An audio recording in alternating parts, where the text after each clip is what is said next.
Well, hello everyone, and welcome back to a very special lockdown chat. This is an interview that I didn't think I'd be doing for a while, I have to say. And we've got the King, Corey Cadby, all the way from Australia. Corey, first of all, looking well. It's been a while since we spoke. How are you? Yeah, it's been a very long time actually, Phill. To be honest, I never thought I'd get to another interview actually done by you. But yeah, I'm going really well. How about yourself? Yeah, I'm not too bad, mate. I think the world's in the same sort of state at the moment. We're all in lockdown and just getting by. But it's great to see you. It's an interview that I'm looking forward to doing. But just to pre-warn you, I'm going to go to places that you might not want to go. So Yeah, that's fine, mate. So you're up there because it's been a while since we've spoke. Probably the last time we spoke in depth was at the Euro Tour, probably just over a year ago. Yeah, a long time. Yeah, so we're going to take you back a year, and this is all very familiar because you just come back to the UK. You promised us the world in terms of darts, and it hasn't quite happened. So from now to there, what's your overriding thought? And can you remember back to a year ago when you promised us fireworks? Yeah, I think I was in a pretty bad place at the time. That was actually start of a journey, really. I promised a lot. I let a lot of people down. Um, but what can I say? I've still got the ability in the game. Um, and all I can say is the King's on the return. So going back a year ago when we were there at Target HQ and everything like that, were you just almost running on adrenaline and promising stuff that mentally you couldn't deliver? Basically, mate, like to be honest, I, I wanted to be straight out, but the adrenaline and if I told myself different, I would have. I've, I've always been positive and always like talked my way into winning, kind of thing. Yeah, like it was weird, but I had to tell myself that this is what I'm here for. Um, and as much as hard as it was, I did knuckle down, but I believe that I'm a lot stronger in the heart now, and I'm waiting for a big comeback. I've got a lot of stuff to do. So from sort of this time last year till July time last year, when did you know it was all going drastically wrong? Um, I'd say I kind of knew that it was gonna like it was all wrong at the start, but I had to be there. Like I had to do it for not just myself, but for Mac and Gary because they've put in a lot of work. Um, but if I had my decision, I wasn't ready when I came over. To be fair, So again, in July was when we saw the cracks beginning to form. When you came back from Prague, yeah, obviously I'm privy to the information because I'm close to your camp that the relationship between you and Mac started to deteriorate around coming back from Prague. yeah, that it did. To be honest, I was my worst own enemy, and I believed that I had no one in my corner, which was complete utter bullshit. There was people, a lot of people in my corner, but I believe it was only myself against the world, and yeah, it all turned pear shaped. Around that time as well, obviously, you were living your life on social media as well in this goldfish bowl. When you said a lot of things that you look back now, I'm sure if you could turn the clock back, you wouldn't do it. But when you were writing those things about Mac and everything like that, what was going through your mind? And when you look at it now, what do you think? I feel absolutely disgraced in myself, and what I wrote is definitely not true. I was trying to bring everyone down to my level, and I've never been a man for social media, like putting stuff on there.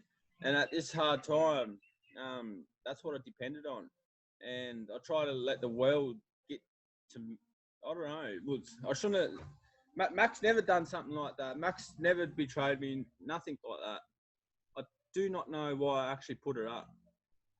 Obviously, a lot of people won't know this either, but your relationship with Mac deteriorated that much around the time that he physically sent you home, didn't he? Yeah, that's correct. It was best off for both of us. But in saying that, it's probably um, good that he done that because now, like, I'm back and I'm stronger, mentally stronger. Um, and yeah, I've realised that the people that were there are still here, and they've always had my back no matter what. So July, you were sent home, Yep, and then there was obviously conversation between you and Mac over text, phone, and whatever, and the relationship wasn't great, but there was a semi-bridge there heading towards the World Series. yeah, most definitely. It was the worst World Series I've ever had. Um, yeah, look, I can't even bring myself to watch my games. I know for a fact that it definitely wasn't me playing; it was the other Corey. Um, but yeah, I'm so disappointed in myself. But hopefully, I can build the bridges back. So obviously, Mac came over to Australia. Brisbane relationship okay, getting by, but Melbourne hit. Obviously, you played Peter Wright, I think, and like you say, it wasn't the Corey that we all knew up on that stage. No, And definitely from not. from that moment, in terms of darts and your relationship with Mac, was that absolutely rock bottom in Melbourne? 100% was rock bottom. I didn't want to leave. I felt like, yeah, I couldn't physically do it. I don't know why. But yeah, that was me at rock bottom for sure. So, from when you lost to Peter in Melbourne, what was the catalyst between there and you not getting on your flight for Auckland? I thought everyone was turning against me. Um, I don't know why, because I've always started playing darts to make money for the family. But then in saying that, I didn't even have the family, like my kids and my wife on my side either. Well, they was always there, but I pushed them right to the side where I felt like they weren't there. So obviously we know Max at the airport waiting for you to fly to Auckland. He's trying to ring you. The PDC are trying to ring you. You're just not answering your phone at that point. And we know from social media that alcohol was your best friend and your worst enemy at that time. Yes, that's for sure. Um, yeah, it is a disgrace, especially when I've been selected to actually go represent the PDC. Um, I did let a lot of people down at the time, and I'm totally ashamed of that. Again, a lot of people, it was worded nicely in your favour that you'd withdrawn, but the PDC physically actually took you out because you didn't get on that plane. That's correct. So when you look at it now, obviously around the whole World Series is where you made your name. And you look at people like Glenn Darren at stablemate, who I know you look up to, is now, as we said, top of the Premier League that hasn't been Yeah. finished. But your name has been touted around an awful lot as the next one to break that mould.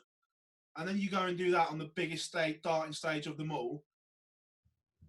Are you actually in your right mind at that point? Do you actually know what's going on around you? No, I didn't. I, to be honest, day after day, each day was so hard. Um, and that led to obviously alcohol. And then I was never happy, not one bit happy. I was actually depressed every day of because I knew that I let people down, but I was trying to bring myself to reality and realize that there are people there that care. Um, but I did let so many people down, and hopefully I can build a bridge and get back to obviously where I was with everyone. Obviously, Auckland's going on, and you're there knowing that you should be on that stage. What does that feel like? To be honest, I never even watched the darts, and that's not like me. If as soon as there's darts on, I'm watching it and just saying to myself, "Oh, I could be like I can outscore that, whatnot." But I never even watched Auckland Dart Masters, and yeah, that's unfortunately, I never showed up, and which is disappointing because obviously I've got fans in New Zealand as well, and especially coming from a runner-up in New Zealand. Obviously, I was itching to get back there, but I just couldn't do it. So obviously from there, the relationship between you, Mac, and not just Mac, but the team around you as well, because obviously you're quite a close knit team, then absolutely just evaporates to nothing. Now, again, Correct. through the powers of social media, there was a lot going on, and we saw that you're having this constant war of words with not just Mac, but your teammates Yeah, as well. And then are you fighting, obviously, demons, alcohol, and yourself at that point? correct. I didn't want to wake up. To be honest, um, there was thoughts of suicide actually on my mind at that time. So that's a massive thing to come out with, obviously. And it's great that you are getting off your chest, because that just shows the whole world how deep and desperate you went. And obviously at that time, through social media as well, we saw you were having marital problems as well, that things weren't going well Yeah, with your wife at the time. correct. Never seen my kids for just under 12 months. That played a big effect. That's well, I'm not saying that's the reason why I turned the way I did, but yeah, it was myself to blame. I could have drove 40 minutes and actually seen my kids, but I was thinking that yeah, that I couldn't see them. The mother was holding them from me, but she wasn't at all. It was sad. So from there, obviously the war of words continued, and then around December time, you took yourself out of it all, deleted all your social media, and took yourself away to get yourself right. First of all, is that how did you get to that point where you know you've hit rock bottom and you know something has to be done? Um, Being a cigarette smoker, going from having everything to not being able to afford a cigarette, that's that's when I knew that I was at rock bottom. And from there, have you And a still, lot of other things, obviously, but at that point in time, have you still got your family around you, or do you still then have to try and build those bridges back with your family as well? I'd say my family was still around, but of course I've still got to build bridges back to get back where I was, because obviously I've got to prove everyone wrong once again. Obviously, as well, around that time, Mac could have easily walked away with everything that was said and done, but not once. 100%. Not once did he. Even in those darkest times, he was still on the phone to your brother and everything like that, making sure that you were fine and on the road to recovery. Yeah, no, Mac is a strange one, but his loyalness it's proved a lot for him to still stick by me at these hard times. Um, and like he said, he feels like he's only just met me again, um, and that's good because it's only forward now, not backwards. If you were Mac, would you have stood by you? I'd have to say nah. I wouldn't. As a manager, he's got other players to be worried about. Yeah, So nah. you've taken yourself out for the last 5 months. How's the recovery gone, and how have you got from rock bottom to back where you are now? To be honest, I'm not that far off from rock bottom, but all I can do is look forward to what's like the future, and I know darts. It was either get a day job or continue with darts. And having 5 months away from the game, having nightmares that I've got waking up with dartitis, it proves to me that obviously darts is the way I'm going to go forward with life. So probably the final bit where the nail is in your coffin almost is January time, when you give up your tour card. Correct. Did you know that was the right thing to do, or was that a tough decision to make? Did you still think, hang on a minute, I could still go back right now and do it, or was it an easy decision to make? To be honest, the circumstances that I was in, the best decision was to obviously give up my tour card. But giving that tour card up, it's made me more eager to go back and to get this card. It's been a bite. It's actually bit me and realised what this what a tour card actually means, and yeah, it's a new start. So I've got to go back, earn that tour card, and then it's different trail to success. As well, I suppose when you look back at this as well, that you can consider yourself lucky that everyone has stuck by you in terms of sponsors, management, and family in a way, because they could have easily walked away as well. Yeah, 100%. So I'm a pretty lucky man, really, because I put a lot of people through hell. yeah. So in terms of rebuilding relationships now, when did you and Mac sort of like reconcile that there was a relationship there worth fighting for? To be honest, I knew obviously Mac was there from day one, and he was there through the tough fight I had. So I kind of knew that he was still there, but I myself had a lot to make up. I've still got a lot to make up to Mac. 2 seconds.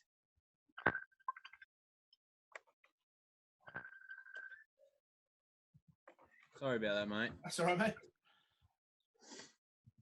So, as well, I'm guessing part of this process as well is things are now better between you and your wife, and that relationship is now on the mend and in the right direction where it should be from where it was. Yeah, that it is correct. I've always been a man that family motivates me in the game of darts, and I've got my family back, and all I do need now is to get my darts back.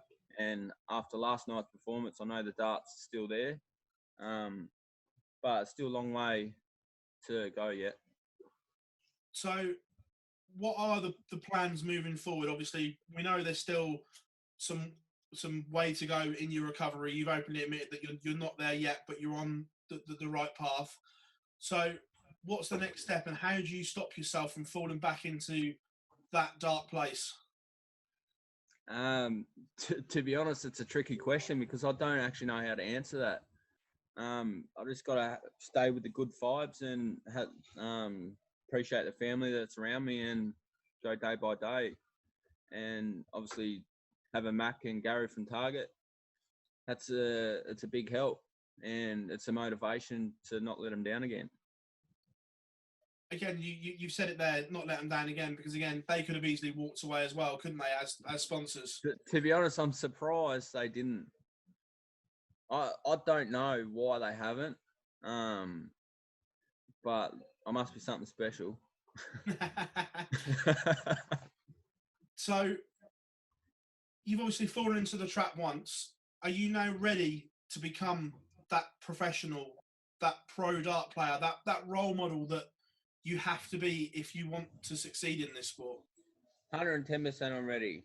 I've kind of realised at the time when I didn't have nothing, what it was like to have everything, and I don't want to go back down that road. I know if I put in a lot of time and actually make the step and move to England, I can be very dangerous in the field and most likely be in the top 16 before you know it.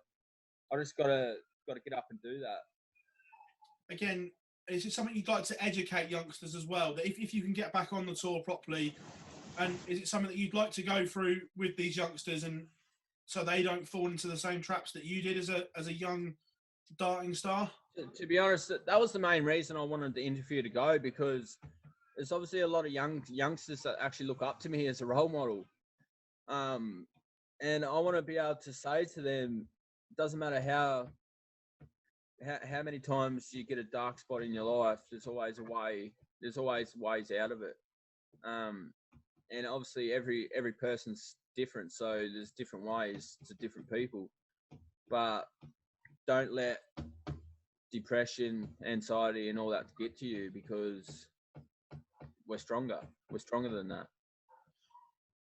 So we're going to touch on some good bits here. Obviously, we saw you play on your first streaming game, and Yeah. like you say, the darts. Considering that you haven't been on the board as much, the big fish was still there. That passion is still there. So between now and the end of the year, what's in the pipeline dart wise, and how do you get back from where you are now to where you need to be? To be honest, I think the webcam darts is the way through during this coronavirus. But I spoke to Mac and Gary the other night, and I think that I'm going to get back onto the DPA to get like game practice. Yeah. And then come hopefully, well, no, not hopefully. I'm going to win the Oceanic, and I'm going to get back into the Worlds, and then obviously while I'm over there for the Worlds, I'll stay for Q School. How far is your game right now? I know you've only played like one streaming game, but I know you've been practicing. How far is your game from where it needs to be to win that Oceanic? To be honest, I think I'm right the way it is.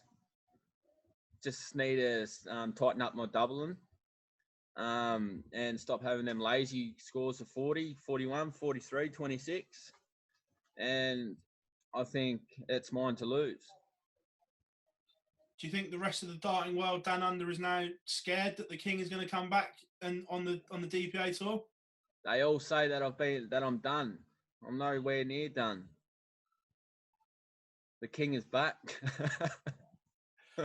I've said that a couple times. and again, looking forward with Q School for next year, you've already said that you want to come and have another bash at it. If you're successful, and I'll say if because there's still question marks there. We don't know. Yeah, of course.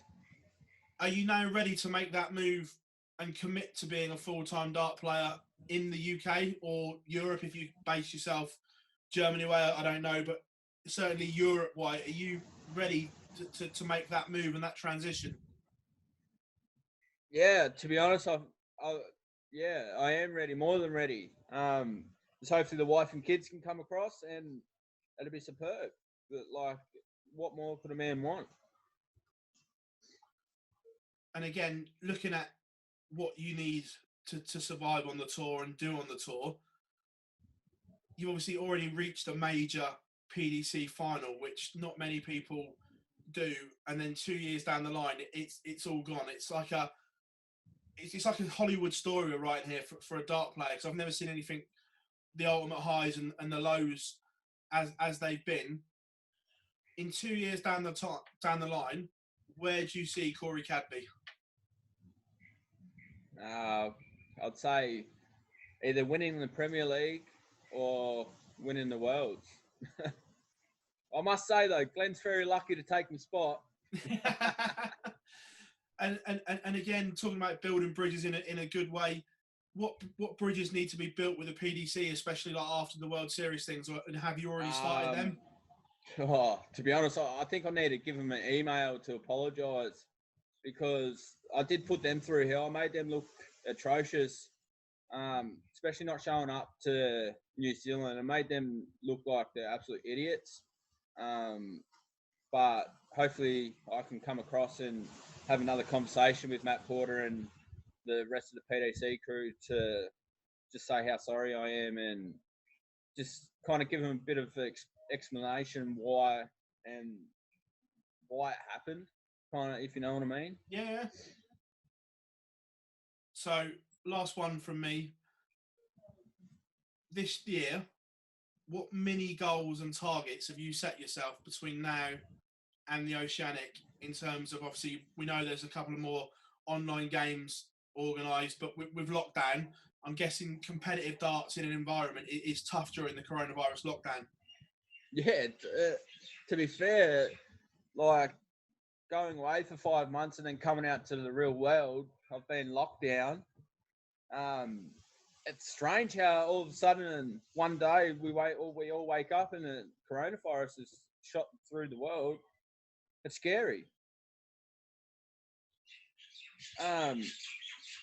But I'd say I have a goal, and that's to get straight back on the DPA, show them what I'm capable of, and just to show that I'm back, and to get the winning ego back, and then I'll be a lot confident for the Oceanic, that's one I've never won, so bring it on. And last one, the floor is open for you before we close this to apologise and set the record straight for anyone that you need to and anyone that you feel you'd like to before we shut up, mate. The floor's all yours. Yeah, I'm very sorry for, first of all, my family, for what I put them through, and then Gary from Target Darts. He's been a rock to me, and same with Mac Elkin. Without them guys, I wouldn't know where I'd be actually at this moment as we speak.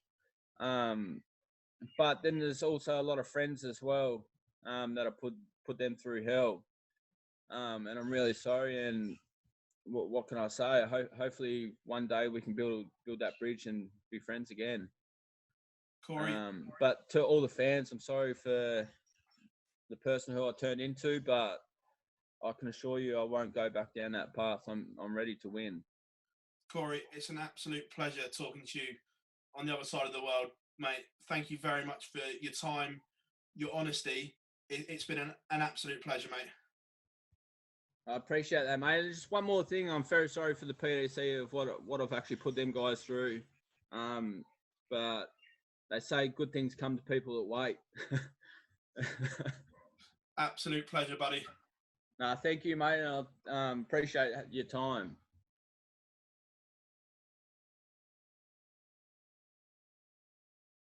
He's back, the king, Corey Cadby!